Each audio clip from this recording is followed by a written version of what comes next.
Residence and citizenship by investment programs are constantly changing. Governments open programs, then close them. When one door opens, another one closes, and vice versa. And today, I'm going to share with you 5 programs that are coming or going, 5 changes that you should be aware of.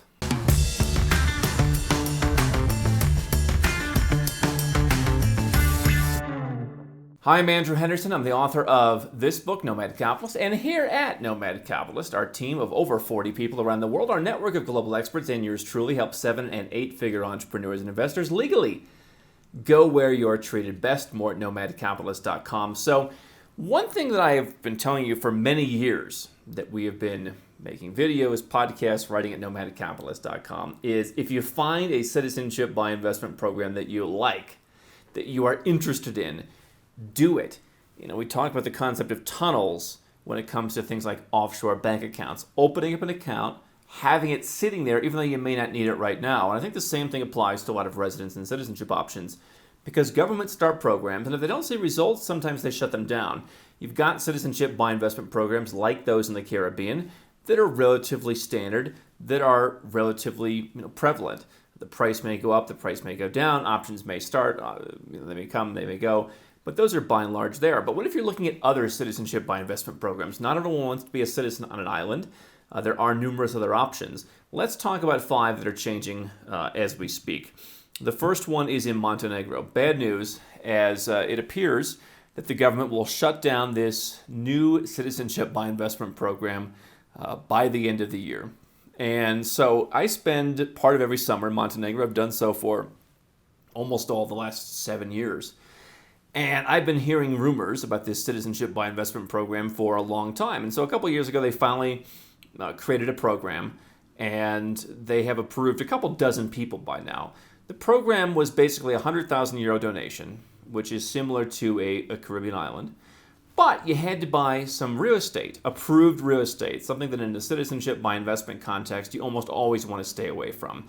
€250,000 in the north, such as a ski resort, €450,000 on the coast, and almost anything you would want to buy in Montenegro would not be approved real estate. So you were forced to go and spend €250,000 for a 20 square meter condo, basically, in the middle of a ski resort, which is competing with Switzerland, France, Andorra, Austria. Just wasn't a great deal. And the idea was, they're going to join the EU, and so, hey, that's worth it. Well, for €350,000, rather than donating it, you could go to Portugal, you could invest it, you could go to other places in Europe and invest it. You could spend more and get a Maltese citizenship that already is in the EU. It just never made sense to me as much as I love Montenegro. And so now the government is saying, hey, we never really got that much traction. They never really did a lot to develop the resorts. Now they're saying they're likely to shut the program down, following in the footsteps of Moldova that did so not so long ago as well. Montenegro's program, if you want to do it, now would be the time to get in before it's too late. In the same region, North Macedonia is now planning to roll out its own citizenship by investment program.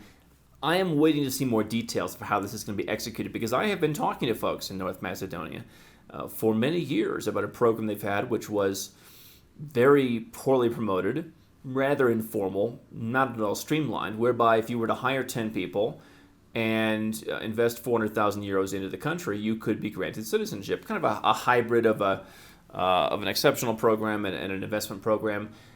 It seemed like whenever we really tried to execute on this, there was always something standing in the way. It was really not straightforward. Now they're rolling out a program, they say, €200,000 investment. Seems like some of the investments may not be really investments. We'll have to see how that comes. But we are following this program. We have early details. We have people who are working on it in the industry. And so that could be an opportunity. But again, it's going to be a higher price point than a Caribbean citizenship. Again, the idea is maybe they'll join the EU. I talked to a lot of folks who say, I hope they don't join the EU, whether it's Montenegro, Macedonia, whatever. I don't want them to join. The benefit is European sensibilities. You're close enough to Europe, but it's not in the European Union. And so to me, again, I don't know why you would pay for the hope. I don't want to pay for hope. I mean, 20 years ago, if they were doing citizenship by investment promotion, they would talk about Turkey as the next candidate to join the EU. Look how well that went, right?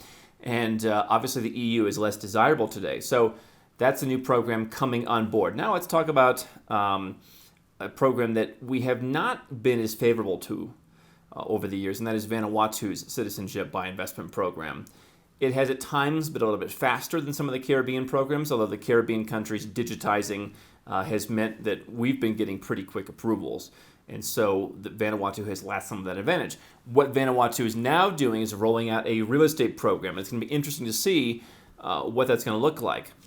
It seems like it's going to be more approved real estate deals that you probably don't want to do. I'm not opposed to buying property in Vanuatu, and a couple years ago we did look at it. Ultimately decided it wasn't bad, but not amazing.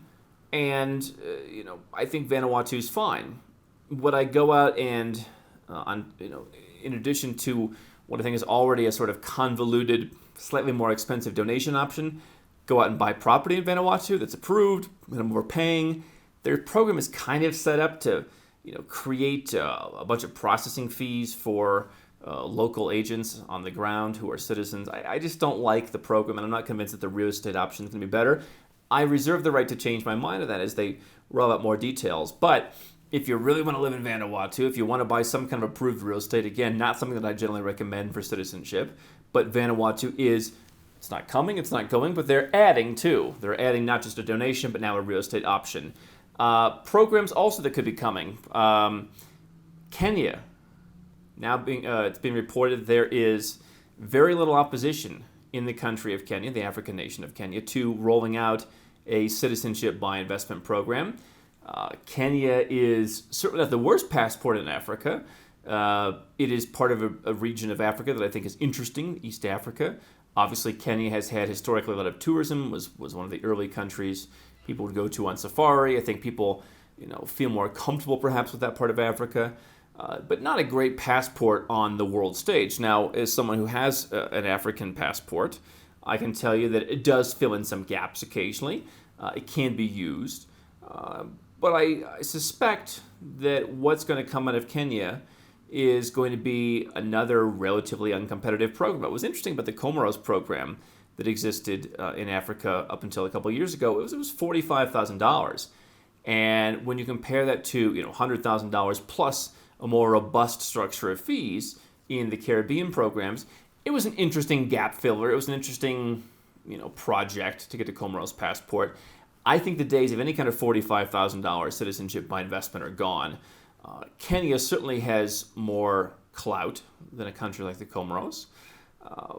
But I don't know that that'll be an interesting program. Here's one that I think will particularly not be interesting is, I have not confirmed this, but there are rumors swirling that the West African nation of Benin will roll out a citizenship by investment program. Now, we've seen programs in West Africa before. There was a rather informal program in the Gambia before, under the previous administration, largely marketed to people in Hong Kong or in China as a way to get into Hong Kong through a now defunct capital investment entrance scheme that allowed basically people to move to Hong Kong, but not Chinese unless they were living somewhere else. And so they would go to Gambia and get a permanent residence, or I think in some cases a citizenship. So West Africa certainly does not have the reputation that East Africa does. Benin, it has been rumored, I have heard, wants to charge a $110,000 donation for a family, presumably a family of four, which puts them $20,000 less than the tax-free, livable, crypto-friendly, yacht-laden island of Antigua, with its direct flights to the United States and London, something that Benin doesn't have. I don't think any of that. I guess they have some coastline that this big. And so that's the rumor. Probably not one I would be considering unless you're just really going out there and collecting passports. There are some very niche opportunities for that kind of passport in countries like that, or maybe in an Asian country where only locals, only citizens can own land. If you want to go up and buy up a bunch of land, that could be an opportunity to do that. We've seen that in countries like Cambodia. Very overpriced and not so streamlined citizenship programs, mainly used by Chinese to go and make investments in the country that they couldn't make as non-citizens. So there may be some tiny niche angle for getting, Benin passport. But by and large, we're seeing probably the most interesting country of the bunch, Montenegro, exiting the program. Again, that is now in just about the last year or so. Montenegro, Cyprus, Moldova, now exiting stage right. We are seeing a new program in Macedonia. It'll be interesting to see how that actually gets rolled out. Vanuatu, Kenya, Benin. Let's see how it goes. Nothing that particularly excites me. And so again, by the way, as I see more details in this program, I may change my mind. But what I'm seeing initially, I'm not going to stand in line to go and become a Benin citizen. Here's what I tell you. And I've been saying this for years because every year I look at the list of programs, whether it's residences, citizenships that go away, banks that no longer accept clients. Setting up your second passport now, even if you don't think you need it, if you want to get in, especially on some of these programs that are not islands, they often don't last that long. We've seen programs like Turkey that have lowered their price. They've been doing very well. There may come a time when they feel they've satisfied the developers who need to sell their real estate inventory, or they just don't care anymore and they cancel that program. Other countries, like in Malta, I've been telling people, it may be only a matter of time before the EU comes in and shuts down that program. But the cool thing is if you get a citizenship while it's offered, you get a citizenship certificate, you can renew your passport, you are a citizen for life. What they don't allow is new people to come in. So if you're looking and saying, hey, I want to be Montenegrin, now would be the time to do it. You can reach out to us at Nomad Capitalist or to whomever else. I would suggest if you find a program that you like, if you really want to lock in your ability to live in Montenegro, then it might be worth taking a look at that. If you really like some of these other programs that are coming up, it might be worth locking those in. Don't wait too long because programs come and go. How can Nomad Capitalist help you? 4 ways. Number 1, subscribe to our channel and click the notification bell to make sure you get our new video every day. Number 2, get a copy of Nomad Capitalist, the book. You'll learn a lot of my personal experiences over a dozen years of studying this stuff, as well as exactly some of the strategies that you can use to build your Nomad Capitalist plan. Number 3, if you're not sure where to start, but you want to come and learn from my team and I, you want to come and mingle with like-minded people, learn more about our live conference, Nomad Capitalist Live. It's coming up soon. And number 4, if you want some help right now because you've got a burning issue, you need something solved, you want to lower your taxes, get a second passport, or build the Nomad Capitalist lifestyle of your dreams, go to nomadcapitalist.com and click on Become a Client.